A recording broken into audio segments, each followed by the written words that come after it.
Hello everyone, কেমন আছেন আপনারা সকলে? আমি তো খুবই ভালো রয়েছি। কাল ছিল গণেশ দাদার পূজা, তো গণেশ দাদার পূজার প্রসাদ কিন্তু আমি পেয়ে গিয়েছি। আর খুলে দেখছি অনেক কিছু দিয়েছে। তো আমার হাতে রয়েছে এটা চাটনি, প্লাস্টিকের চামচ আর একটা টিস্যু দিয়েছে।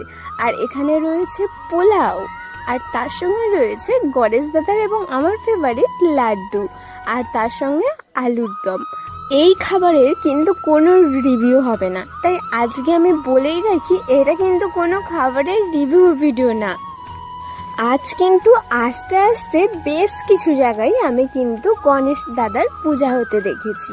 তো সেই সব ফুটেজগুলো আর নেওয়া হলো না, কারণ বৃষ্টি গিয়েছিল। আর বৃষ্টি হয়ে যাবার পরে কিন্তু চারিদিকটা খুবই পরিষ্কার পরিষ্কার লাগছে। এখন আমি খাচ্ছি লাড্ডু, যেটা আমার আর গণেশ দাদার দুজনেরই খুব ফেভারিট।